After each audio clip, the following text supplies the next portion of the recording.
欢迎来到频道 Daily Star News， 订阅频道，不要错过当天最热门的新闻。我们今天的时事通讯涵盖以下内容：袁冰妍的神色被拍到了，没有了她的风采，她确定自己不是高贵的小公主。琉璃印出后，目标市场已经很久没有看到萧玄机了。琉璃印制后，诚意还是开播了《长安诺》，甚至还被拍到录制《奔跑男》。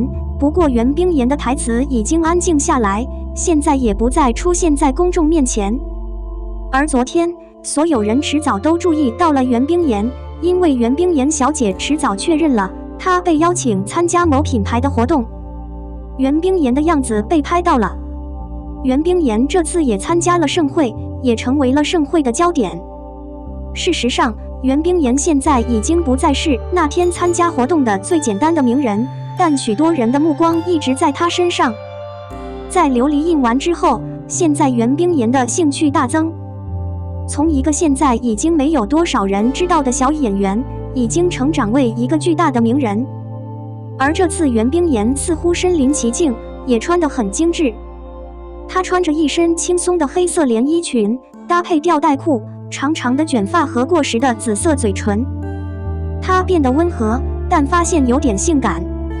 如此惊艳，袁冰妍到场，还被拍到不少照片。昨晚，大量袁冰妍的生图被上传到网上，这次小编也看了。事实上，小编对袁冰妍的实际造型还是很有启发的。感兴趣的，借助网友拍摄的生图，展现了明星的真实面貌。没有绚丽滤镜的安全，袁冰妍的颜值如何？这一次，小编在未煮过的照片上一搜，发现袁冰妍依旧很惊艳。袁冰妍照片颜值高，气质合适，即便是没有了光辉的安全，袁冰妍的神色也丝毫不减。看来她有没有光彩对她来说根本不是重点，因为她长得很好，所以她根本不想要光彩。袁冰妍的脸在未煮过的照片中可能很小，给人的感觉就像是一个巴掌长在脸上。她的皮肤状况同样出色，她的皮肤干净细密，她的决心可能很瘦，她的锁骨很明显，她有一个天鹅颈，这可能是非常令人羡慕的。平淡无奇的镜头下，袁冰妍的神态和定力都是一流的。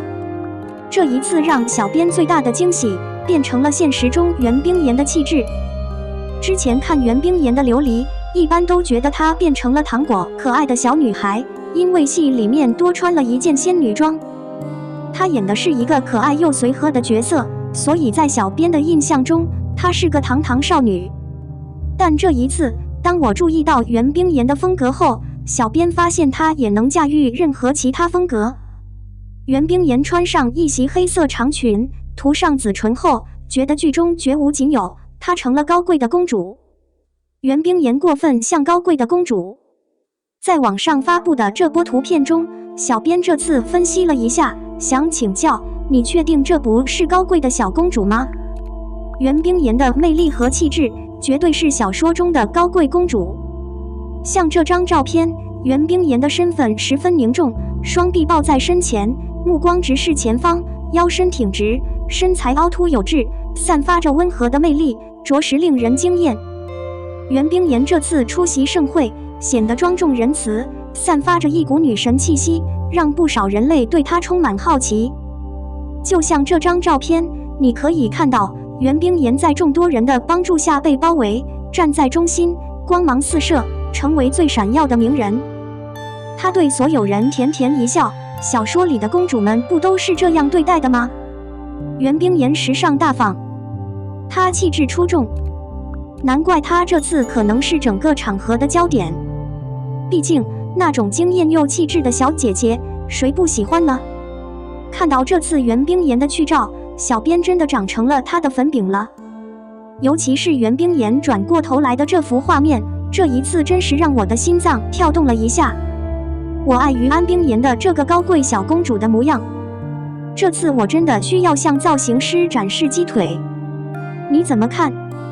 感觉松散的离开下面的评论来百分比你的想法。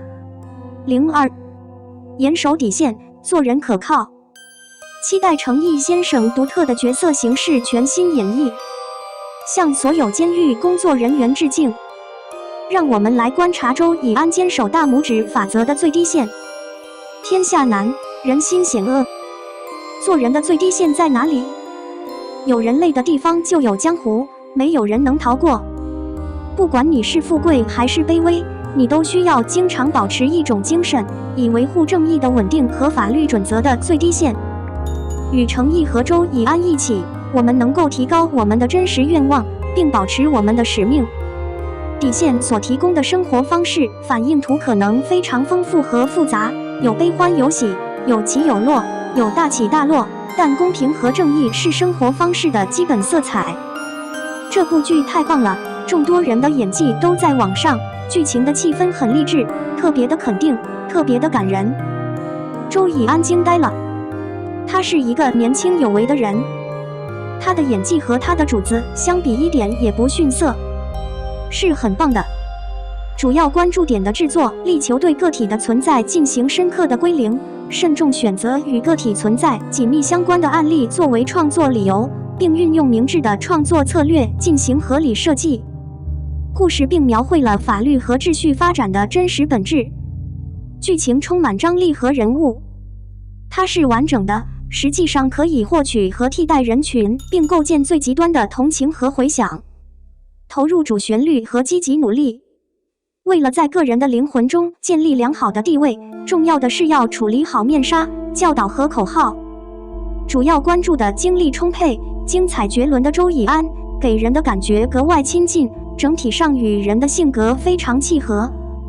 周以安被称为星城阁的主笔，他一贯在重要报纸和期刊上发表精通文章。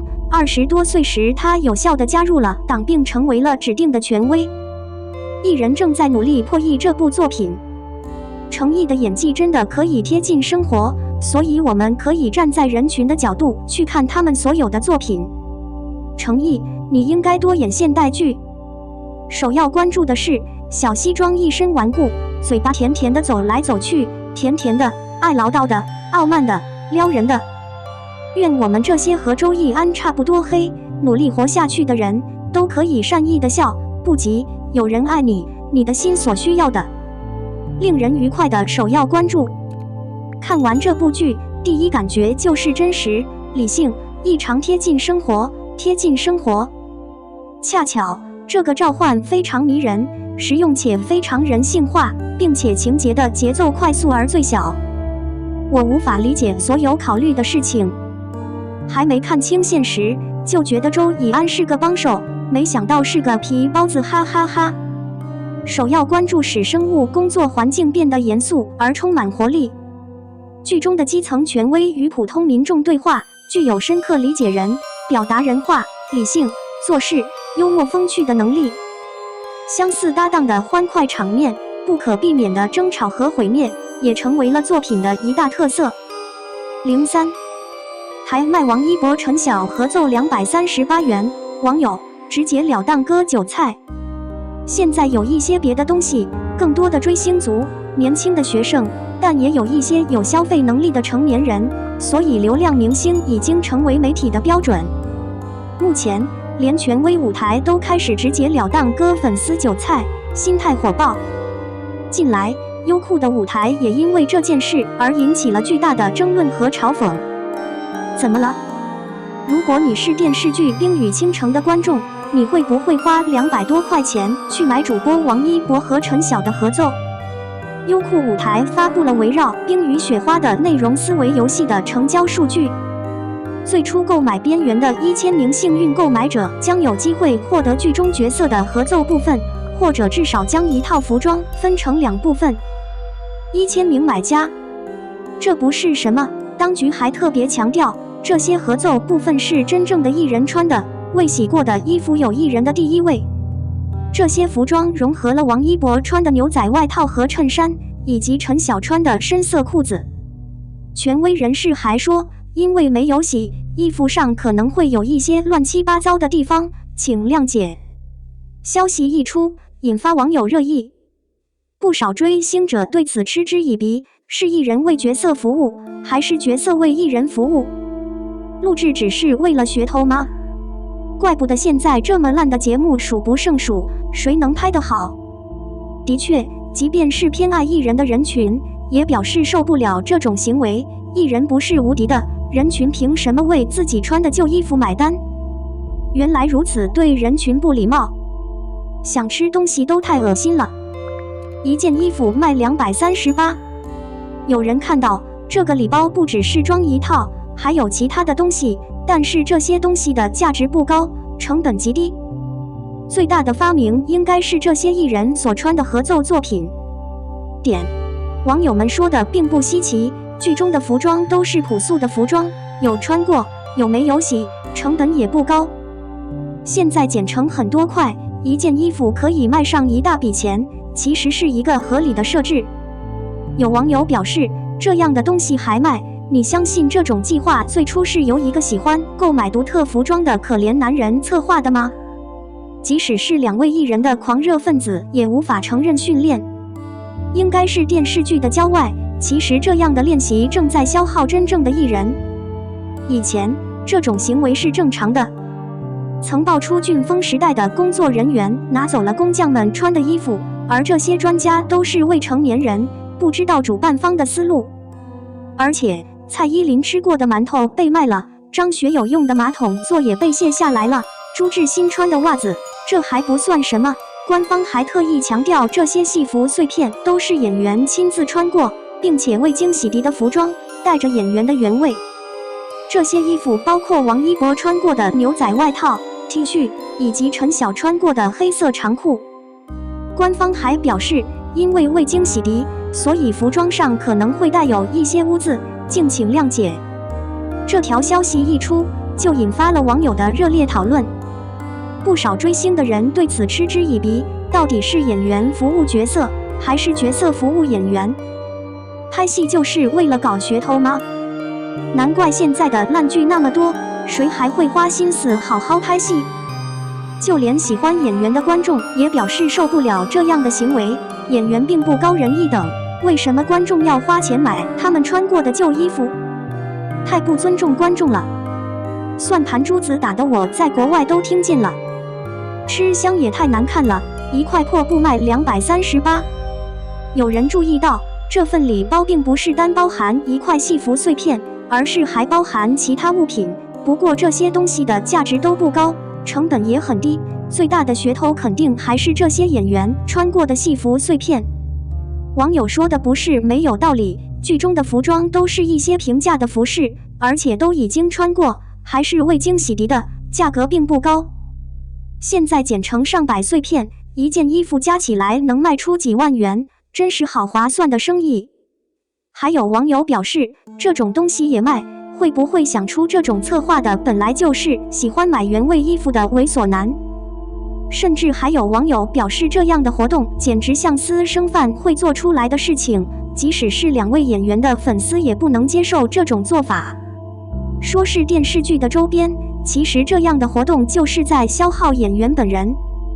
之前这样的行为也是屡见不鲜，曾经有人曝光时代飓风的工作人员偷卖艺人穿过的内衣，而且这几位艺人还是未成年的孩子，不知道策划人是怎么想的。